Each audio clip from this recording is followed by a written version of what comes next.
大家好，分享今天的故事之前，希望你能给人间意识点个订阅，我将会分享更多优质的故事。我是个普通小职员，而我的上司李欣雅却是一个大美女，离异且单身。李欣雅穿着一身黑色职业装，一双黑色长腿，看得我周边男同事们是热血沸腾。我余光一扫，甚至看见有几个同事的裤裆位置支起了帐篷。他来到了我的身边，让我跟他去外地出差一趟，和美女上司一起去出差，这是别人做梦都梦不到的美事。所有人都用一种极为羡慕的目光看着我，而我也忍不住吞咽了一下口水。我们坐飞机来到了另外一个城市，我们的上司是一个特别抠门的主。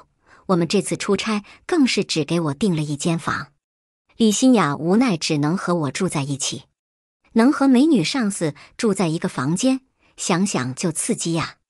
电梯里，我眼睛被她的一对凶器给吸引了，看起来少说也得是个弟，我要是能摸上一把该多好。看什么看？再看把你眼睛挖了。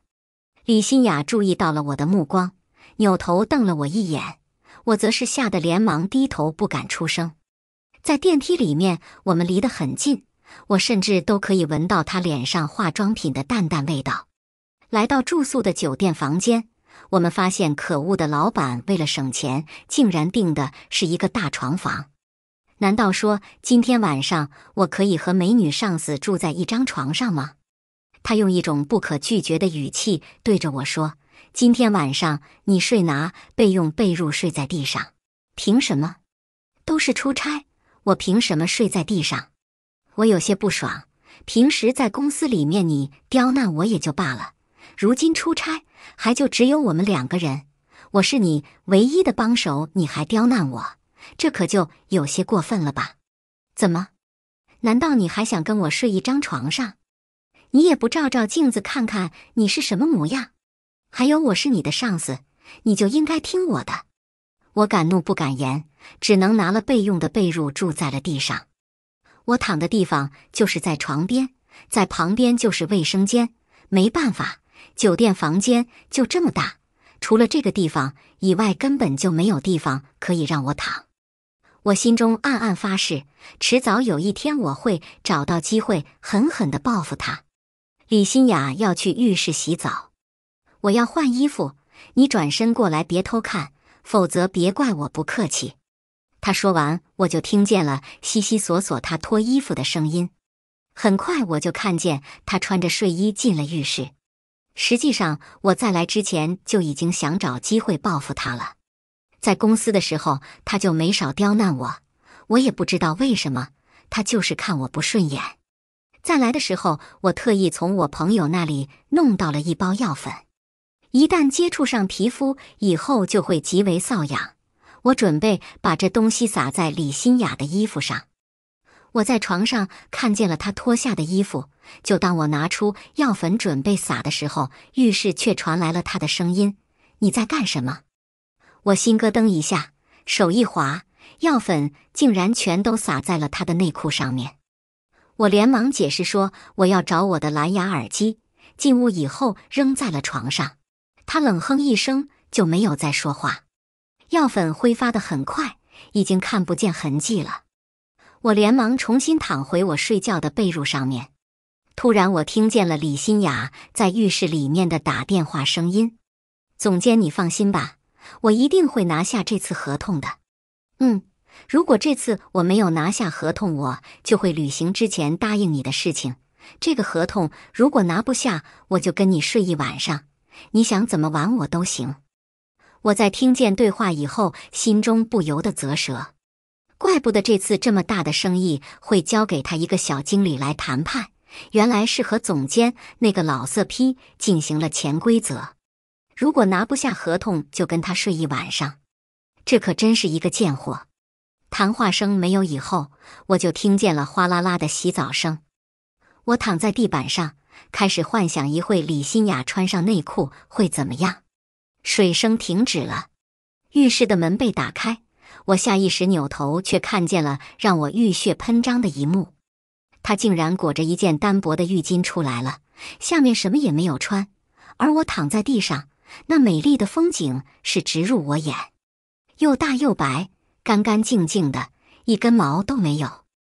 而且我这个位置还可以看见那高耸的双峰，可以说是把它所有点都一览无余。啊！李新雅很明显是下意识裹着浴袍出来望了我，如今反应过来，发出一声尖叫，就急忙盖住了暴露的位置。她尖叫着跑回了浴室，一会就穿着睡衣出来了。她满脸羞红地瞪着我，一副很愤怒的模样。你刚才是不是都看见了？没有，我什么都没有看见。我摆手表示什么都没有看见，这事我能承认吗？我白吗？白。还说你没看见。李新雅恼羞成怒，一脚踢在了我的头上。忘记这件事，就当什么事情都没有发生过。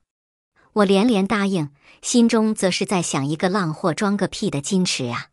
还有，就刚才那一幕，让我怎么忘记呀？我躺在地板上面，脑子里面全都是刚才看见的画面。不知不觉，我竟然支起了帐篷。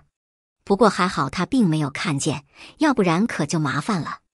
晚上闭灯，我听见了床发出了咯吱咯吱的轻微晃动声音。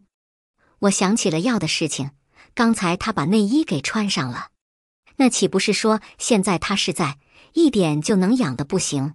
刚才我一包全都撒在了上面，他还是没有一点皮肤阻挡，现在肯定是难受的不行。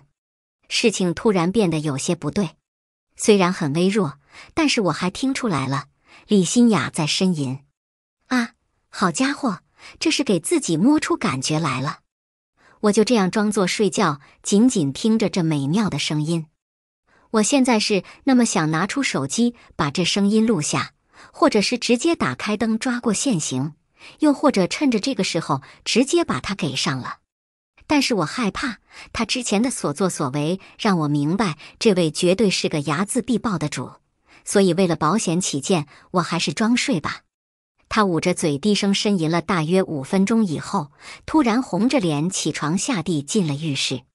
我装作被吵醒的样子，故意敲门问：经理，你这是怎么了？有能恶心他的机会，我要是不恶心，我都过意不去。滚！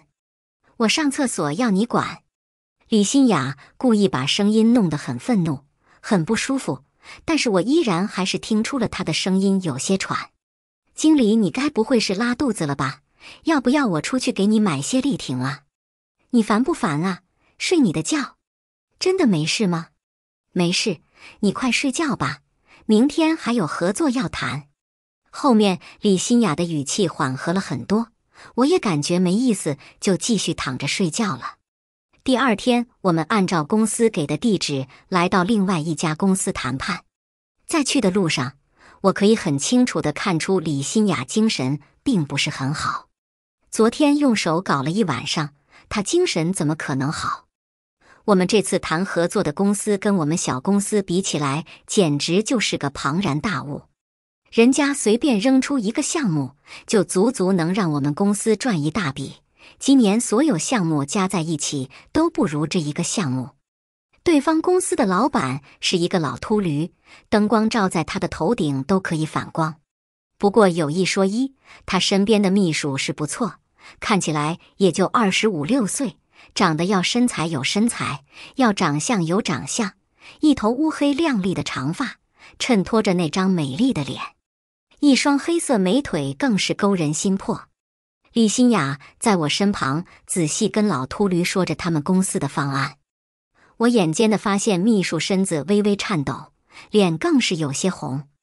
我眼睛余光无意间看向桌下，却发现那个老秃驴的手正在自己秘书裙下不断摩擦，而且看样子这个秘书好像还没有穿内裤。老秃驴那色眯眯的眼神在李新雅身上不断游走，我几乎可以断定，这老秃驴现在肯定是在幻想自己身旁的秘书就是李新雅。我忍不住吞咽了一下口水，这就是有钱人的快乐吗？小李啊，你们公司的方案不错，我可以考虑，不过今天晚上还希望你们抽空给我私下去饭店好好的再谈谈。我就知道这个老秃驴肯定看上了李新雅，不出意外，李新雅这个浪货肯定会答应。事实证明，我想的没错。好的，陈总，今天晚上您订个饭店，我们一定准时到。老秃驴说出了一个地址，我在李新雅的眼神示意下，连忙记下了地址。告别老秃驴以后，我们回到了酒店。李新雅开始梳妆打扮，平时她都是摸着淡妆，今天却抹了浓妆，真是个浪货呀！知道那个秃驴看上了她，于是特意打扮，想通过美色让对方签合同。我们来到了饭店，令我没想到的是，晚上老秃驴竟然并没有带自己的秘书在旁边。刚开始都很正常，直到李新雅说自己要去上一趟厕所以后，我亲眼看见这个老秃驴竟然拿出了一包不知道是什么的药粉，扔进了李新雅的酒杯里面。有些话该说，有些话不该说，你应该明白吧？老秃驴看着我，他的意思已经很明显了，让我别多管闲事。我脸上挂着淡笑，心中却开始纠结要不要把这件事告诉李新雅。不久以后，他回来了。我已经考虑好了，只要你喝了这杯酒，我就同意和你们公司签合同。老秃驴指着酒，而李新雅则是很兴奋，连忙说：谢谢陈总，谢谢陈总。拿起酒杯，他就要喝。我或许是良心发现了，一巴掌打飞了他手中的酒杯。别喝，这酒里面下了药。关注我，每天更新精彩故事。老秃驴在听了我的话以后，脸色瞬间就沉了下去。我本以为可以获得李新雅的感谢，但是我却没想到他反手给了我一巴掌。多管闲事，你知道这一单对公司多重要吗？快向陈总道歉，否则我现在就开除你。我心中很是憋气，明明我帮助了他，他反倒说我的不是。难道说他早就做好了和这个老秃驴睡觉的准备？想想也是，他本来就是个破烂货，用这样的方法获得业绩有什么不对？我心中那叫一个后悔，转头对着老秃驴躬身道歉，对不起，是我多管闲事，是我没有眼力见，还希望陈总大人有大量给我们一次机会。哼！老秃驴被我揭穿以后，恼羞成怒，冷哼一声，起身就走了。事到如今，我和李新雅也待不下去了，只能回酒店。回到酒店，他就指着鼻子对我一阵臭骂，说让我明天再去找陈总道歉，如果不能再求得一次机会，那么回去他就会开除我。没办法，为了工作，我只能答应下来。早知道会成现在这样，我真就应该不管这事，让那个老秃驴狠狠地干这个女人。第二天，我又来到了老秃驴的公司，因为昨天我来过，所以并没有人拦我。来到老秃驴的办公室外，我突然听见了里面传来了些不可描述的声音。通过门缝，我看见那个老秃驴竟然正在沙发上面干他的秘书。秘书穿着职业装，在老秃驴的身下努力配合，叫的也很是放荡，绝对是个十足的妖精。好家伙，别人都是白天秘书干，晚上干秘书，这秃驴则是白天晚上都不放过呀。就在我看得有些入神时候，我突然已经楼梯口处传来了一阵脚步声。我过去一看，发现一个中年略显肥胖的女人正在向楼上赶来。我在老秃驴的办公室里面看见过这个女人的照片，通过照片我可以肯定，这女人就是老秃驴的原配妻子。那个秘书只是一个小三，看他妻子的样子，很有可能是过来抓奸的。我表现的机会这不就来了吗？我一把推开了办公室的大门，吓得屋里面的二人立刻停住了动作和声音。我过去以后，二话不说就把老秃驴推开，秘书抓紧整理自己，刚才还衣衫不整的秘书瞬间就变成了正常的模样。我一把将他搂进了怀里。已经提上裤子的老秃驴满脸愤怒，更想开口骂我，谁知道就在这个砰的一声，办公室门竟然被人一脚踹开了。王八蛋！我就知道你肯定背着我找。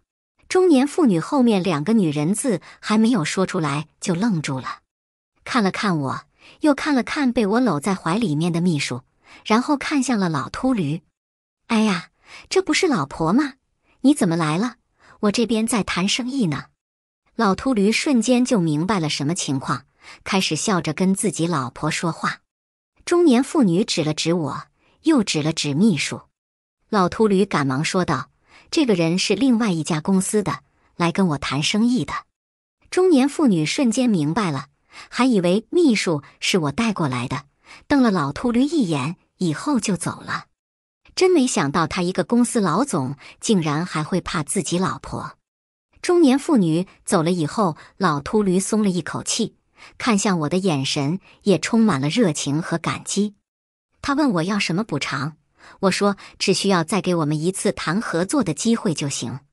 他很干脆地答应了，并且预定时间就在今天晚上，还是昨天的饭店，昨天的包间。你这个小伙子很有前途，我对那个女人也有意思吧？看着你今天帮我大忙的份上，晚上我爽完以后就给你爽。哈哈哈，那就谢谢陈总了。我笑着离开了老秃驴的公司，心中已经开始幻想晚上睡李新雅时候的场景了。一个婊子根本就不值得我去可怜。回到酒店，他在听说老秃驴同意今天晚上再谈一次合作的事情以后，很高兴，连忙梳妆打扮自己，晚上和我一起去了饭店。我们刚坐下吃饭，老秃驴就倒了一杯酒，明目张胆地拿出之前那包药粉倒在了酒里面。喝了这杯酒，我就同意和你们公司签合同。他的眼神色眯眯在李新雅身上打量，尤其是脸和几个比较吸引男人的地方，没有丝毫的掩饰。我这一次并没有说什么，而是略带玩味地看着李新雅，等她的表现。她怎么可能会不同意？结果她却起身跑出了包间，这让我和老秃驴都懵了。抱歉陈总，我出去看看什么情况。我跟在后面跑了出去，却发现他竟然蹲在公司租借给我们开的车门旁蹲着哭了起来。因为车在停车场，周围全是车，除了我没有人看见他这副狼狈模样。这娘们闹呢？我走到了他的身边说，这不就是你想要的结果吗？谁知道他在听见我的话以后，竟然扭头恶狠狠地瞪着我，没有说一句话。最后竟然上车，带着我回到了酒店，开始收拾行李。这一切发生的实在是太突然了，让我有些不能理解。他为什么会突然变得矜持起来了？他之前可是因为这件事骂过我的呀。李新雅去卧室洗澡了。这个时候，我突然发现他手机没有拿走，并且传来了提示音。我看了一眼他的手机，瞬间就挪不开眼睛了。我现在总算是知道为什么李新雅为什么会反差这么大了。手机里面是他母亲发来的消息，说他弟弟要结婚，对方要彩礼，还要房子和车，让他就算是去当小姐，出卖身体也得把这些钱凑出来，否则以后他就没有这个家。突然，李新雅来电话了，打电话的正是他母亲。我二话不说，接起电话就对着电话那边口吐芬芳。对面3个人加在一起都没有骂过我。最后他们气愤地挂掉了电话。我犹如一个胜利者，洋洋得意地抬头，却看见了正身穿睡衣愣在浴室门口看着我的李新雅。她眼睛有些红肿，很明显是在浴室里面哭了一顿才出来的。不好意思，你的家人实在是太恶心了，我没忍住，就没事。你做出了我一直想做却不敢做的事情。李新雅坐在了我的身边，很是有些疲倦。这是她第一次放下伪装和我聊了一晚上。从她如何考上好大学，如果进公司，然后被骗感情，又如何被家里逼迫的。说到最后，她竟然忍不住扑进我怀里哭了起来。我逐渐对这个可怜的女人产生了同情。我决定帮她拿下这次的订单。我跟她说想在这里停留游玩1天再回去。平时尖酸刻薄的她这次竟然答应了。我说是游玩，实际上却是去找了老秃驴的秘书。我第2次去的时候就和秘书加了联系方式。他最近躲避风头，并没有去上班，而是在老秃驴为了包养他给他的房子里面。见面以后，我就跟他说，你该不会想一辈子都只当个小三吧？做小三没下场，等他玩腻了你以后，迟早会将你一脚踹开，还不如利用这个要一笔钱离开。秘书看着我陷入了迟疑，不过很快他迷茫的眼神就变得坚定了起来。好，你说应该怎么办？那个老秃驴怕老婆，你就想办法拍个你们那个的视频，以此威胁就行，到时候我就要个视频就行。他听完了我的计划以后，眼睛顿时就亮了，笑着感谢我的提议。我走以后不过几个小时，他就打电话给我说他视频弄到了。我坐在秘书的房子里面欣赏视频，他很聪明，把一个备用手机打开录像放在了卧室的书架上面，然后用书给盖住，只露出了摄像头。不过有一说一，这视频里面的秘书看起来是真带劲呐。他把这个房子给我了，还给了我500万，这次真的是谢谢你。没事，我们这也算是互相帮助了。我刚说完，谁知道秘书却在这个时候靠在了我的身上，手放在了我支起来的帐篷，说，我看视频来感觉了，那个老东西根本就满足不了我，要不然你跟我试试。我早就对这个女人有想法了，如今白送上门的我能不要？我直接把她推倒在了沙发上面。她叫得很放荡，配合的也很熟练，让我欲罢不能。有一说一，她比起李欣雅，除了皮肤没有李欣雅那么白以外，真就没有一点弱过她。我找到了老秃驴，用视频威胁他在合同上面签了字。没错，我手上还有一份备用的合同。拿到合同以后，我连夜坐飞机回去了。第2天上班，我就看见总监那个老色批正在所有人面前训斥李欣雅。想必应该是他没有拿下合同，还没有陆续诺言，让对方恼羞成怒了。你知道这个单子对公司有多重要吗？我相信你才把这个单子给你，结果这个单子你都敢丢，你还想不想在公司待了？说完，总监就当着所有人的面将空白合同扔在了李欣雅的脸上。周围大部分女人都投来了解气的目光，她们早就嫉妒李欣雅很长时间了。这个女人肯定是仗着自己好看和领导上床才能成为经理的，而男人则都是怜惜目光。这么好的一个美女却被总监这么骂，真是不懂得怜香惜玉。李欣雅低着头听着耳边总监不断的喝骂声。就在总监准备挥手给他一巴掌的时候，我却挡在了他的面前，抓住了总监的手。谁说合同没签成的？我拿着已经签好的备用合同展示给总监看，对方满脸的不敢置信。直到公司老总从老秃驴公司那边得到消息，笑着赶来嘉奖的时候，大家才相信我真是拿下了这次的项目。合同的事情忙完以后，我坐在工作位上伸着胳膊。李欣雅在这个时候走到了我的身边，问我下班以后有没有时间。我当然说有了。她脸红的走了。晚上我坐上她的车，才知道她竟然是要带我去她家吃饭。我们2个吃饭的时候喝了些酒，她脸红着跟我说，这次真的是谢谢我了，之前那么针对我实在是有些不好意思。说着，他就站起走到了我的面前，低声说道，实际上我之前那么针对你是因为我喜欢你，想通过这种方法和你多些交集。说完，他就吻在了我的唇上。气氛很美好，直到李欣雅家的门突然被人打开。他的父母带着他弟弟进了屋子，开始询问李欣雅为什么不给家里面打钱。我们已经给你找到了个人家，对方给彩礼100万，正好够你弟弟的结婚钱，你最近就辞职，准备去见面结婚吧？”李新雅的母亲语气很是强硬。闻听此言的她再也忍不住了，刚想和父母争执，却被我阻止。我一个人喷他们3个人不落下风，最后他们3个人被逼急了。母亲指着李新雅大声喊道：“李新雅，你要是再执迷不悟，以后我就没有你这个女儿，你也不配再进这个家。